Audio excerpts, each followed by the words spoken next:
Muy bien, queridos, estamos leyendo el libro de Habacuc, estudiando el libro de Habacuc toda esta semana. Vamos ahora al capítulo 2, versículos 12 al 14. Ahí está el texto para el mensaje de esta noche. Dice: «Ay de ti que edificas la ciudad con sangre y que la fundas sobre la iniquidad. ¿Acaso no lo ha determinado el Señor de los ejércitos? Los pueblos trabajan para el fuego y las naciones se fatigarán en vano. Y porque así como el mar rebosa de agua, también la tierra rebosará con el conocimiento de la gloria de Dios».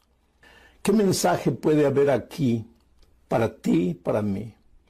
Vamos a hacer un repaso de lo que dijimos en las 2 noches anteriores. El libro de Habacuc está lleno de preguntas. Aliás, es la respuesta a una pregunta que el profeta le hace a Dios. Y ya dijimos que el profeta es símbolo de la humanidad, símbolo del ser humano, símbolo del cristiano, símbolo del miembro de iglesia que parece no entender lo que está pasando. Es símbolo de ti, de mí. La pregunta de Habacuc es nuestra pregunta, porque todos nosotros en algún momento de la vida nos hemos preguntado: Dios mío, ¿qué pasa? Dios mío, ¿por qué? ¿Por qué sucede esto? ¿Cuál era la inquietud de Habacuc? Señor, ¿por qué los malos prosperan? ¿Por qué los ricos son cada vez más ricos, los pobres cada vez más pobres? ¿Por qué los que están en tu iglesia sufren cuando si están en tu iglesia, si te aman, si guardan el sábado, si cumplen todo el ritual, deberían estar bien? Pero al contrario, los malos, los del norte vienen ahora a destruirnos? Señor, ¿por qué? Dinos por qué. Y Dios no le responde, sino que lo lleva en visión a contemplar la situación espiritual del pueblo.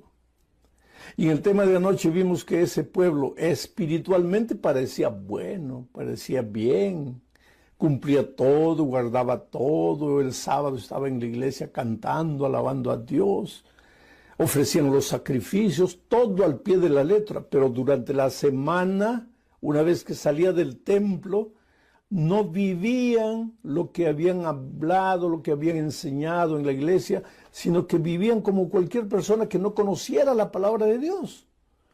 Y Habacuc entiende que el problema del pueblo es que está en la iglesia, pero está lejos de Dios.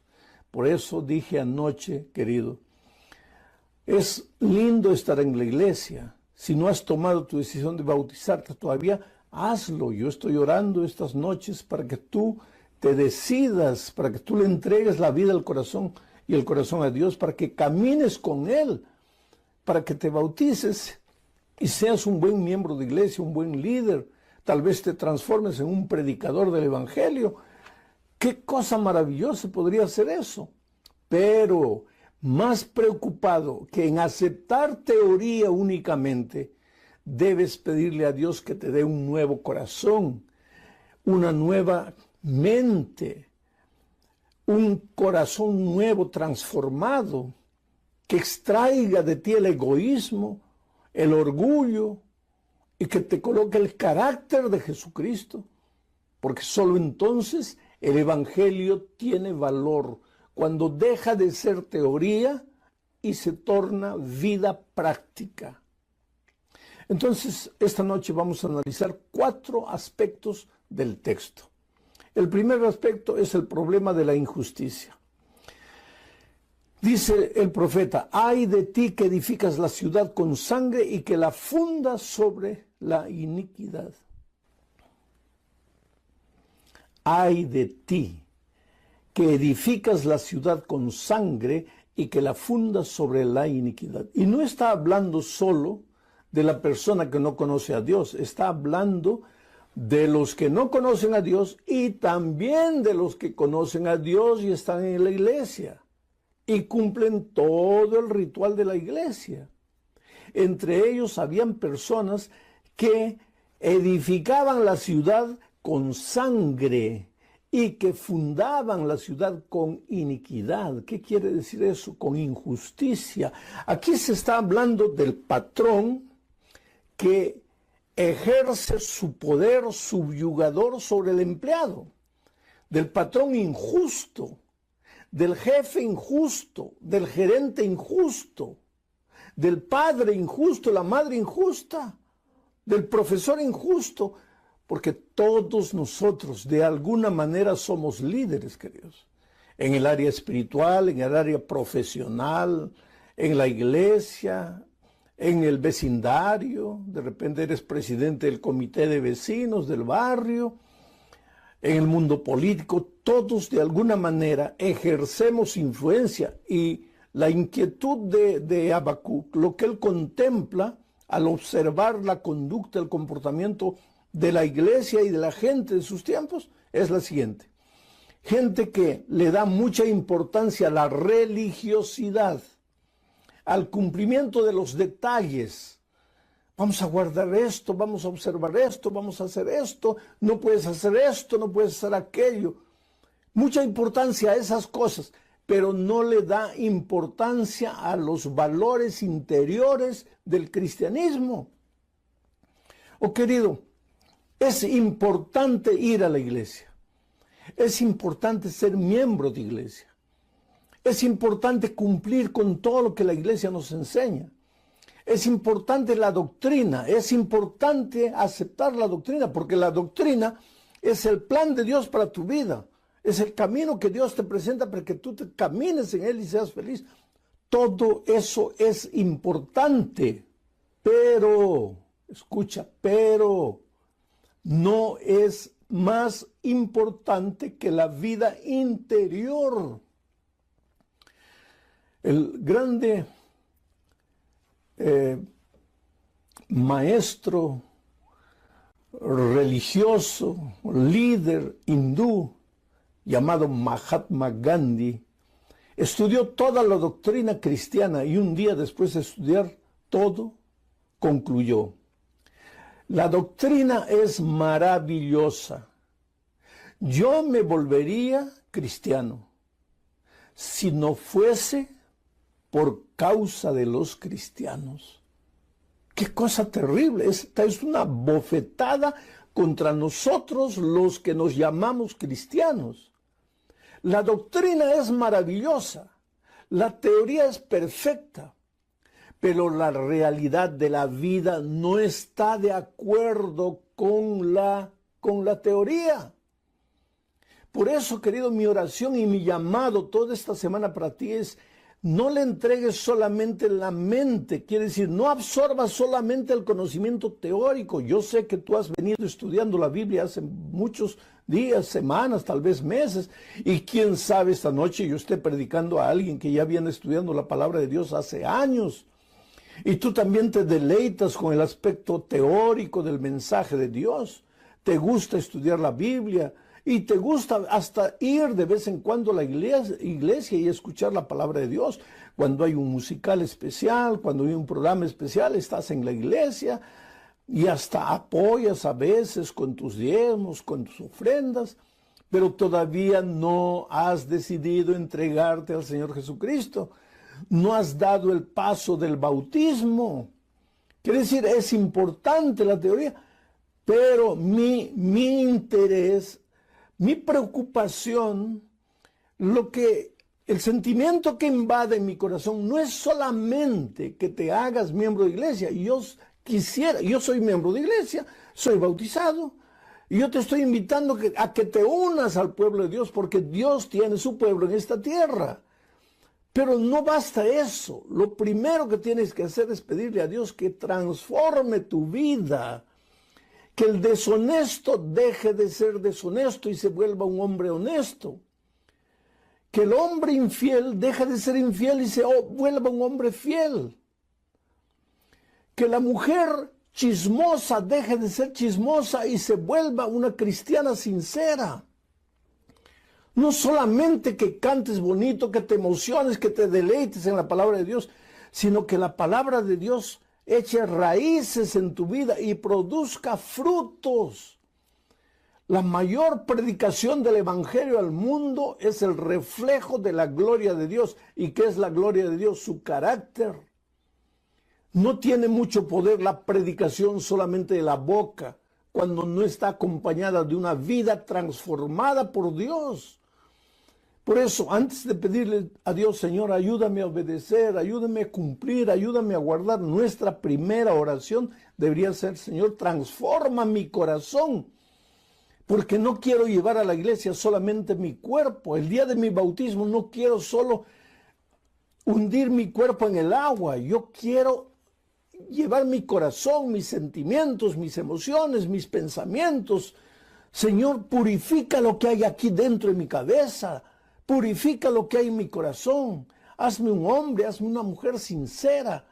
Ese debería ser el clamor de todo aquel que entiende la palabra de Dios y quiere caminar con Jesucristo. Pero en el pueblo de Dios de aquellos días, en los días de Habacuc, no había justicia. Quiere decir, en la iglesia había justicia. En la iglesia todos cumplían, todos seguían, todos guardaban. Pero cuando salían afuera, el patrón abusaba del empleado, el esposo abusaba de la esposa, el líder del vecindario abusaba del vecino. Quiere decir, no vivían el evangelio, solamente lo conocían teóricamente. Ahora, queridos, ¿cómo podemos ser hombres justos en medio de un mundo injusto? Ahí tenemos que recordar que la justicia no es un concepto. La justicia no es un conglomerado de ideas. ¿Cómo ser un hombre justo en medio de un mundo injusto? Ahí tenemos que recordar que la justicia no es un conjunto de ideas, no es un conglomerado de teorías. La justicia es una persona, la persona maravillosa de Jesucristo. Y si tú quieres ser un hombre justo, un ciudadano justo, un cristiano justo, si tú no quieres limitarte a vivir el cristianismo en la iglesia, pero quieres vivir la justicia, la vida justa todos los días de tu vida, durante la semana, fuera de la iglesia, en tu casa, en el lugar donde trabajas, en la escuela donde estudias, si quieres ser un hombre justo, entonces tienes que convivir con la persona justicia que es Jesucristo. Tienes que entregarle la vida a Jesucristo. Es por eso que noche a noche yo te digo, hijo, ven, entrégate, ríndete, porque tú solo no vas a poder. Tú solo puedes intentar, puedes querer, pero no vas a lograr. ¿Sabes por qué? Porque un día nosotros nos separamos de Dios y al separarnos de Dios nuestro carácter se deformó. Ahora, con ese carácter deformado recibimos la palabra de Dios, recibimos la teoría del Evangelio. Y el Evangelio entra en la mente, entra en la cabeza, pero no entra en el corazón, no transforma la vida. Entonces tú te puedes bautizar, pero sigues siendo el hombre que no ha sido transformado, lleno de teoría bonita, lleno de un evangelio maravilloso para ser predicado, pero no logras vivir. ¿Por qué? Porque estás lejos de Dios.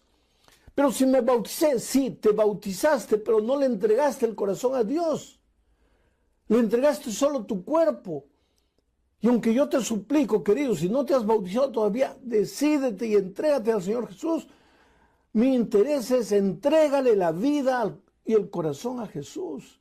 Dile que tú no puedes, que has luchado, que has intentado, pero que no puedes.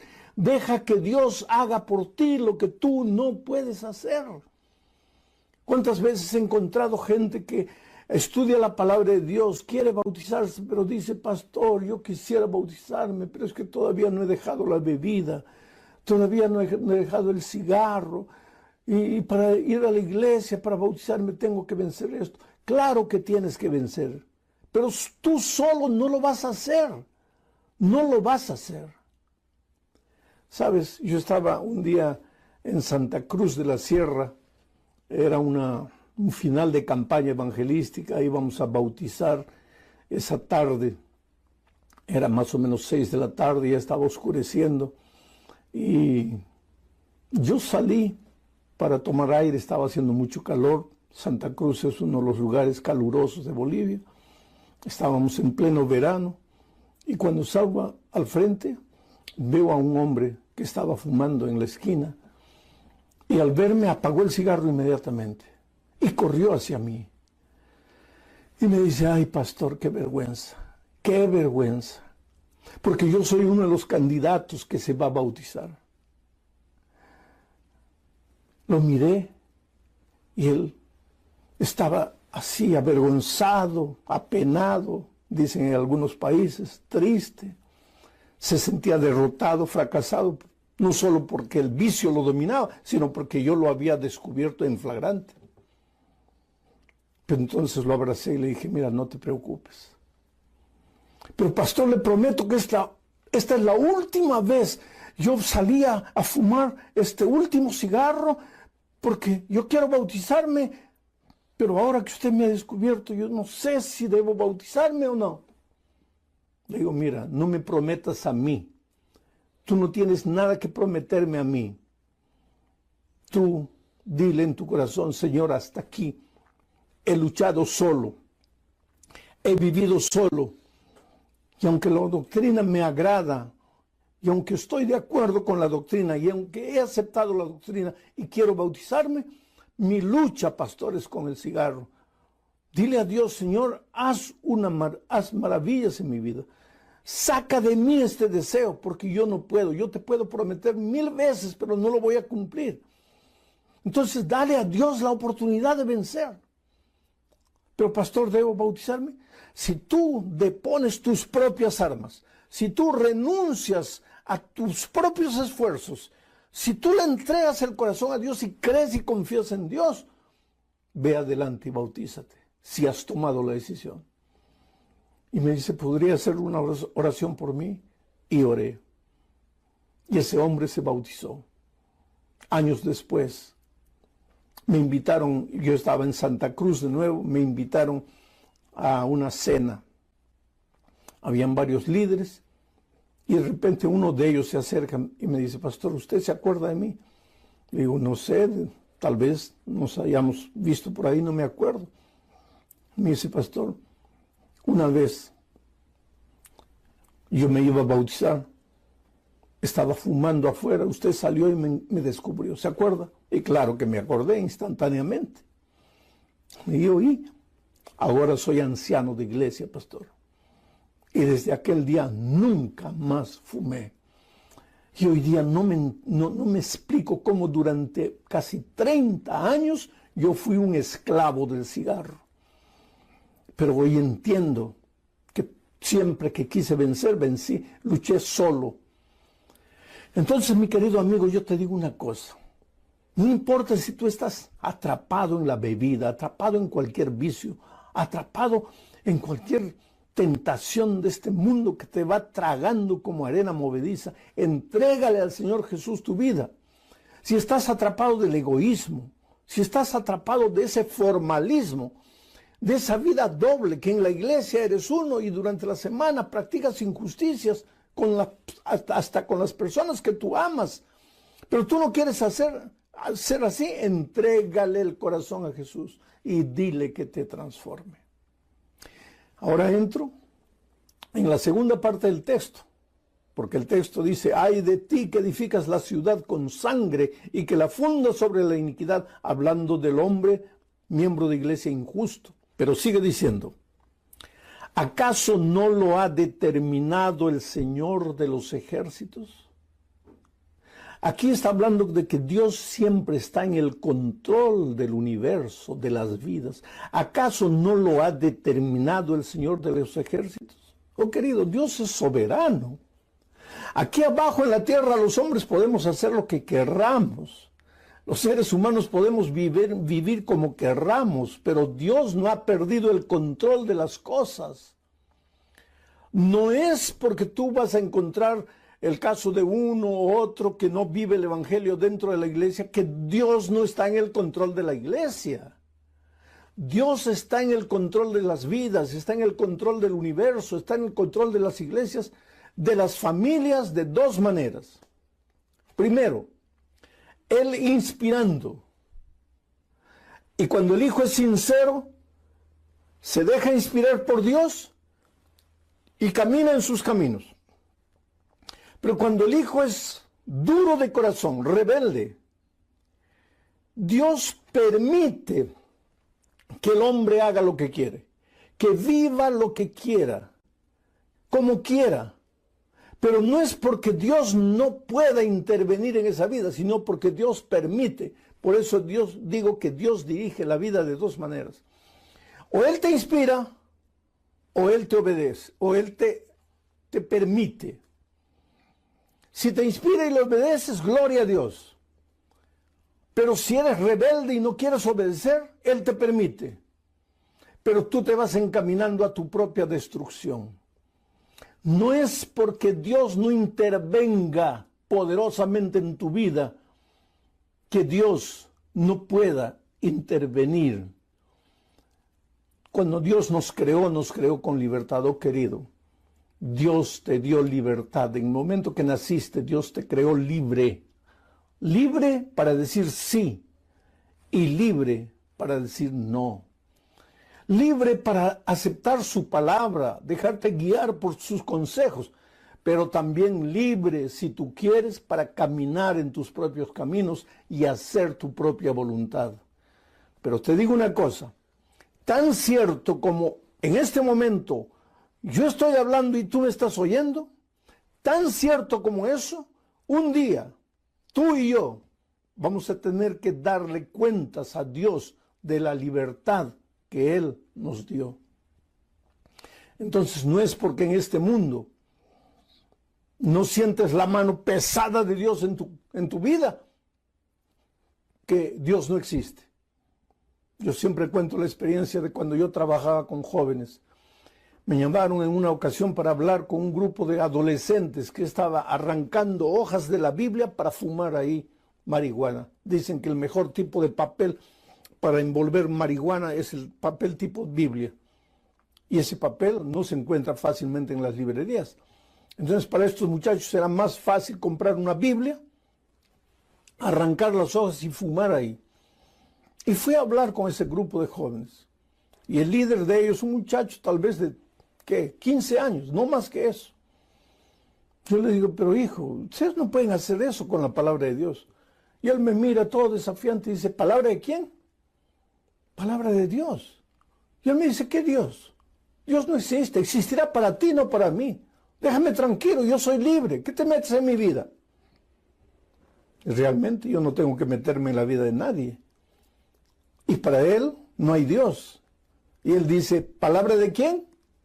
Palabra de Dios. Pero si Dios no existe. Y comenzó a hablar improperios de Dios. Y querido, yo soy un ser humano. Yo no soy Dios. Yo también soy un pobre pecador que cada día quiere reflejar el carácter de Dios. Cada día busca a Dios diciéndole, Señor, haz por mí lo que yo no puedo hacer por mí mismo. Y yo como ser humano a veces también pierdo la paciencia. Cosa que Dios no hace. Dios nunca pierde la paciencia. Porque Él es manso y humilde de corazón. Pero yo a veces me pongo nervioso.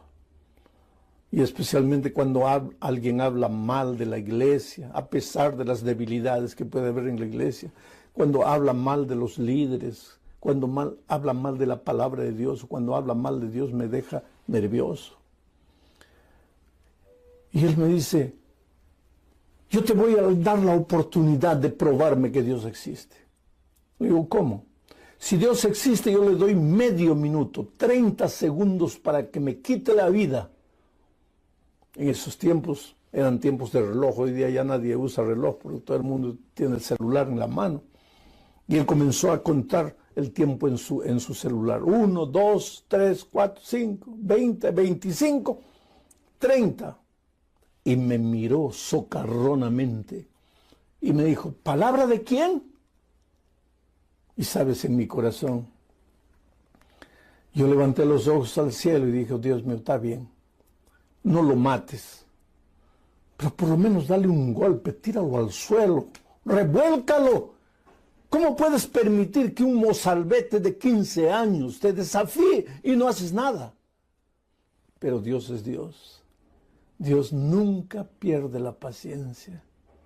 Es por eso que tú vives una vida torcida, tal vez, si no conoces la palabra de Dios. Es por eso que tú tal vez me estás escuchando por la emisora Radio Nuevo Tiempo, Nuevo Amanecer, y estás ahí en un bar riéndote de lo que estoy predicando.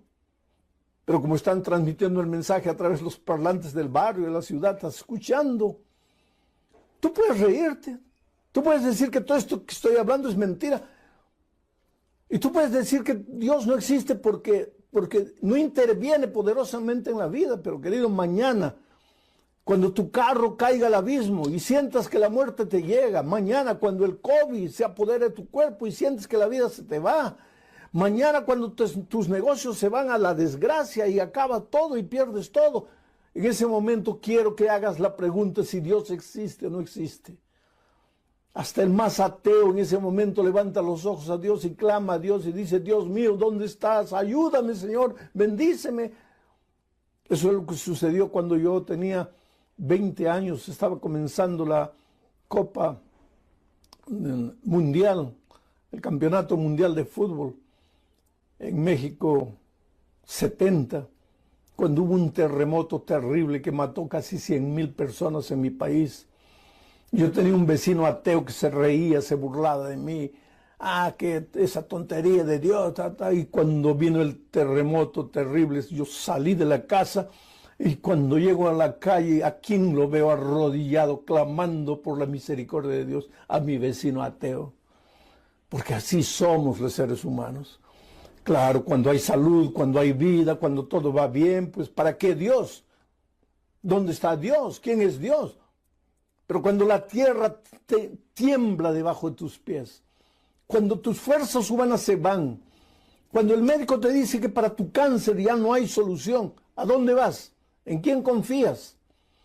Tú puedes intentar los caminos oscuros de los pactos con los demonios, el espiritismo, la brujería, la hechicería, pero cuando la tierra tiembla debajo de tus pies, solo Dios puede solucionar tu vida.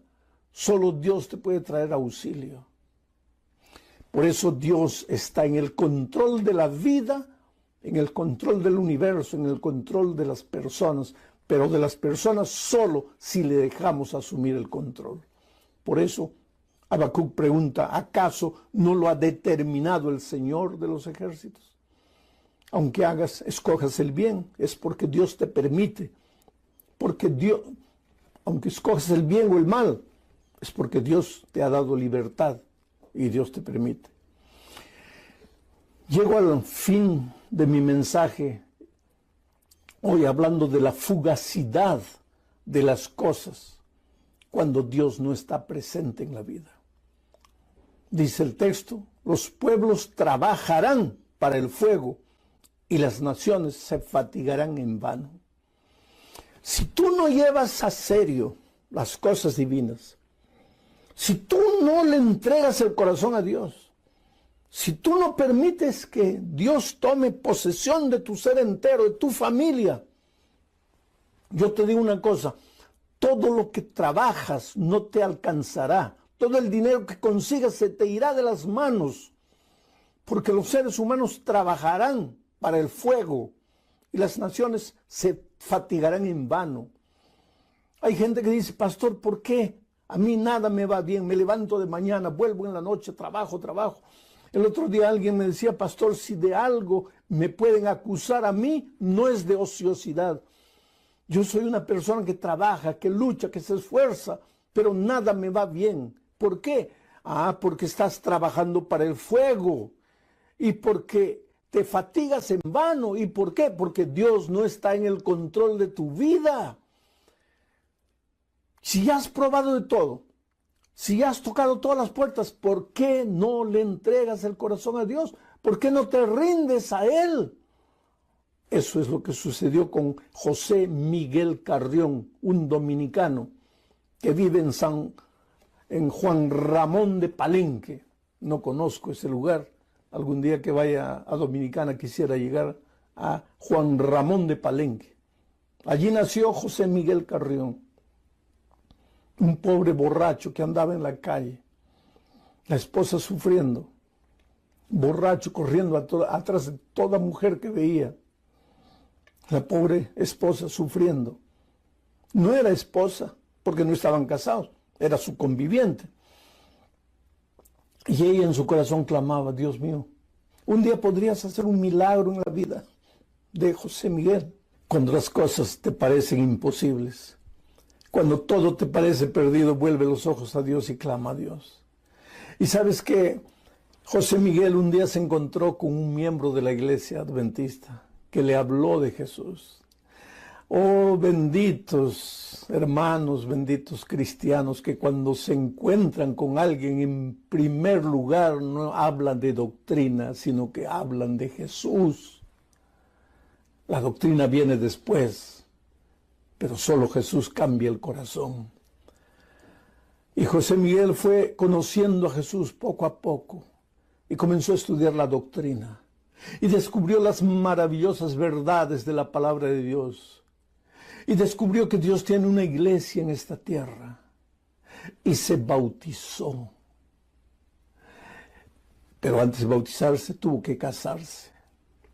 Antes de casarse tuvo que decirle a la esposa que estaba estudiando la palabra de Dios.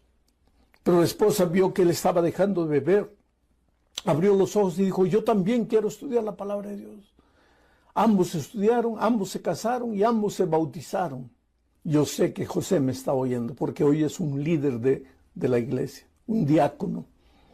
Hoy día es un predicador del evangelio. Hoy día él se goza en buscar otras personas que viven como él vivió un día y hablarles de Jesús. Ese es el Cristo maravilloso, capaz de transformar. ¿Por qué no le entregas el corazón a Dios esta noche? En tu grupo pequeño donde estás, expresa tu deseo de prepararte para el bautismo del sábado. Si no estás en un grupo pequeño, expresa tu deseo a través del internet. Manda tu decisión a los organizadores. Diles que no quieres más vivir solo. Jesús es tu única salida. Estás herido, estás cansado, has luchado solo. Dale a Jesús una oportunidad de hacer maravillas en tu vida. Voy a orar. Mientras estoy orando, entrégale a Jesús tu corazón. Expresa tu decisión. Oremos. Oh Padre querido, gracias, Señor, por el mensaje de esta noche. Gracias por tu promesa, por tu poder. Y gracias por lo que estás haciendo en la vida de miles de personas en este momento. Tocando los corazones, transformando los corazones. Hay personas indecisas en este momento luchando si te entregan el corazón o no. Por favor, trabaja en esos corazones para que cuando termine la oración ellos digan sí y se preparen para el próximo bautismo. Cuídalo, Señor, en el nombre de Jesucristo. Amén.